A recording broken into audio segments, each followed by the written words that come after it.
Assalamualaikum warahmatullahi wabarakatuh. Alhamdulillah. Puji syukur marilah kita panjatkan kepada Allah Subhanahu wa taala karena berkat rahmat dan nikmatnya, baik itu nikmat iman, nikmat Islam maupun nikmat kesehatan yang telah Allah berikan pada diri kita.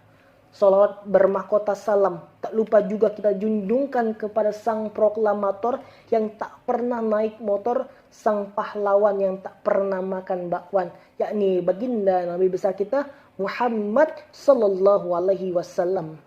Sahabat generasi muda, berbicara masa muda adalah masa yang penuh dengan harapan, penuh dengan cita-cita, penuh dengan problematika kehidupan yang sangat indah.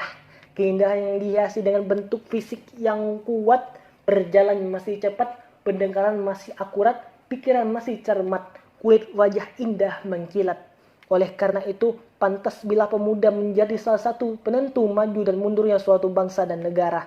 Sebab terbukti sejak dahulu kala hingga saat ini sampai masa yang akan datang, sesuai dengan fitrahnya, pemuda menjadi tulang punggung sebuah negara, penerus estafet kepemimpinan masa depan bangsa.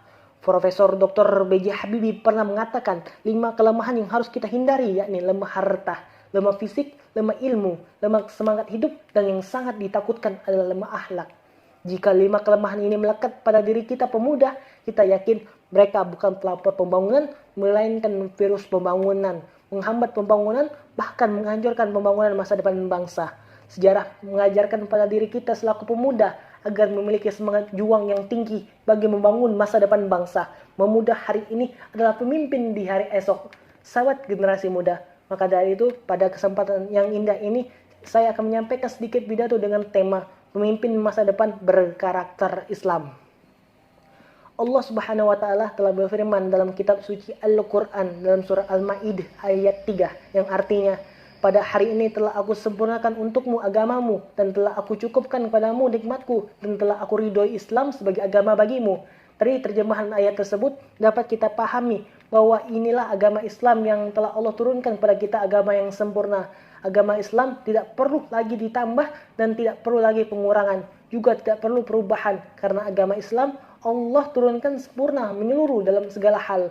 Maka dia mengatur politik sebagaimana dia mengatur kekeluargaan, dia mengatur akhlak sebagaimana dia mengatur ekonomi, segala-galanya di dalam hidup manusia.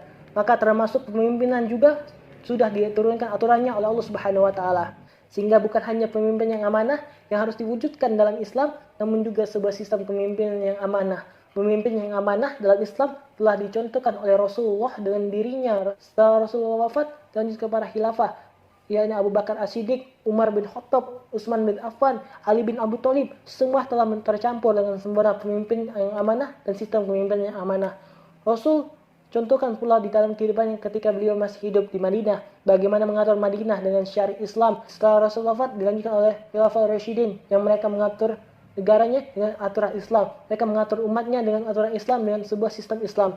Ketika kita menuduh bahwa Islam tidak punya sistem pemimpinan yang khas, sama saja kita menuduh Allah tidak menurunkan Islam yang sangat sempurna. Sama saja kita menuduh Rasulullah tidak mencontohkan yang menyeluruh. Maka dari itu, Islam sudah sempurna, tidak perlu tambahan dan tidak perlu pengurangan. Kita tidak perlu konsep dari luar, kita hanya perlu konsep dari Islam. Karena inilah konsep yang menyempurna, yang tidak perlu ada lagi tambahan dan tidak perlu ada yang pengurangan dan tidak perlu ada perubahan. Adapun risalahnya, adapun cara penerapannya boleh berubah, bahkan wajib berubah sesuai dengan luang menurut zaman. Tapi esensi penerapannya sesuai dengan syariat Islam, sesuai dengan syariat Allah. Semua sudah sempurna, maka kita sebagai orang Islam yang memiliki konsep yang menyempurna, termasuk dalam pemimpin dan sistem kepemimpinan. Dan inilah yang tidak boleh hanya jadi teori, tapi juga harus diterapkan. Demikian pidato dari saya, semoga kita bisa menjadi pemuda yang dibutuhkan negeri ini.